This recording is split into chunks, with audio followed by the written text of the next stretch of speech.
आइए दूसरी बार चैनल में देखते हैं कलयुग में क्या क्या हो रहा है।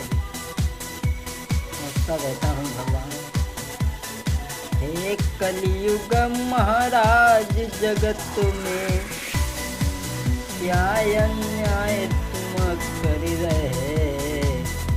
तो कहते कहते हम भी थक गए, कहते कहते हम भी थक गए। ऐसा करता हूँ, सुना दो कान से वो बात मैं बताता तुम्हें, सुना दो कानों से मैं बात वो बताता तुम्हें। आजकल के अंधे पूछे आँखों से दिखाता नहीं, इसके है सवार सर पे और कछु बाता नहीं।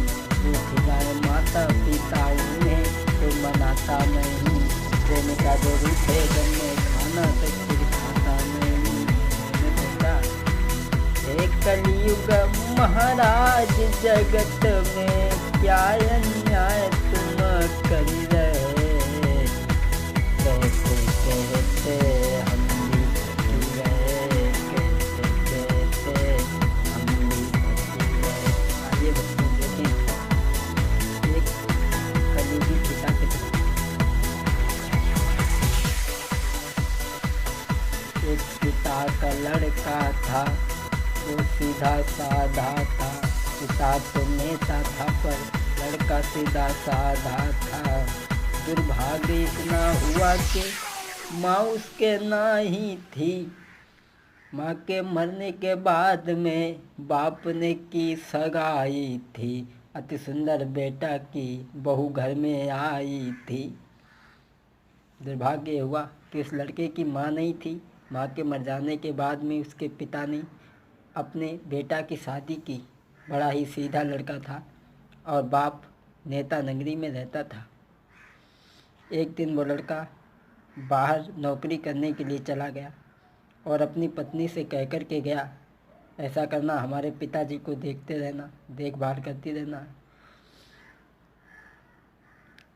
कह के गया कि पिताजी को देखते रहना। पिता को देख देख बिटिया मन घबरानी।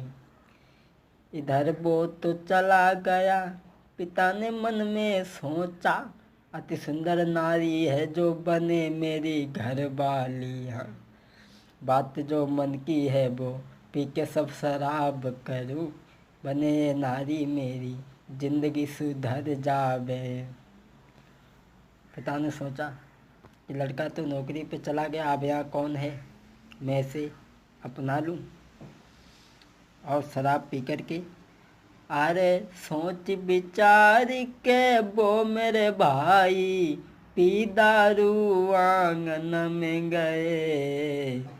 कहते कहते हम भी थकी गए, कहते कहते हम भी थकी गए। जो उस लड़के का बाप था वो दारू पी कर के आंगन में गया और बहू से कहने लगा, बहू बेटा गया नौकरी पे, कोई नहीं घर में है, साथ तू मेरे रहे, जिंदगी बीते अच्छी। कहने लगा तू मेरे साथ रहे। अरे सुन के बातें अपने ससुर की, अरे सुन के बातें अपने ससुर की, होश बहू के उड़ गए। कहते कहते हम भी थकी गए, कहते कहते हम भी थकी गए। बहू ने जब सुना ऐसी बात तो बहू अरे कमरा बंद करी बैठ गई, वो आंसू बहू ने डाल दिए। कहते कहते हम भी थकी गए। जब उसने कहा कि तू मेरी नारी बन के रहे, मेरा पुत्र तो नौकरी के लिए चला गया है, और इधर वो पापी बाप सोच रहा है कि बेटा मर जाए अगर फिर कहाँ जावेगी, आबे सूत मेरे फिर बात बनेगी सारी। यही विचार मन में डाकू पास बुलाए हैं, धन दिया उनको और सारी बात समझा दी। नौकरी पर गया है, उसे पकड़ के मार दो, कानों कान खबर किसी को न लगने पाए। उसके पिता ने, जो लड़का नौकरी पर गया था, डाकुओं को बुलाया, उन्हें धन दिया और कहा ऐसा करो, उसे मार दो। ये बात बिचारी के दोनों चली गए अन्यायी वो।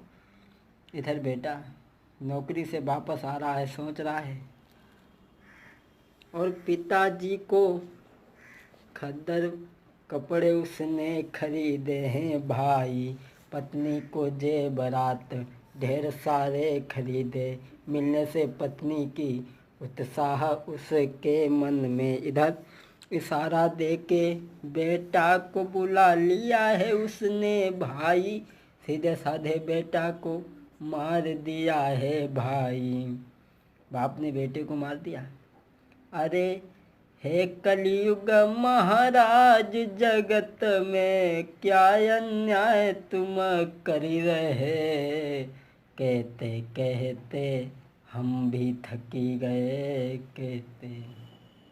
इधर उस कलयुगी पिता ने अपने बेटे को मार दिया और घर आया, कहने लगा बहू बेटा मारा गया बेटा मेरा, सूत तुम मेरे रहो, जिंदगी बीते चैन में साथ में तेरे रहूं। सुनिए बात जब पैरों की जमीन खिसक गई, भाग कर कमरे में वो बहू बेचारी पहुंच गई, आंसू डाल के सिर पीट के रोने वो लगी, ससुर की करतूत देखी फांसी पर वो झूल गई।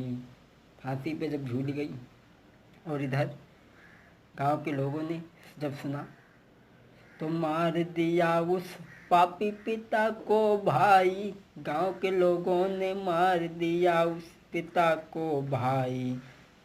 क्या बिगड़ा उसका जरा मन से तुम सोचो भाई, पर नारी के चक्कर में क्या हुई हालत भाई।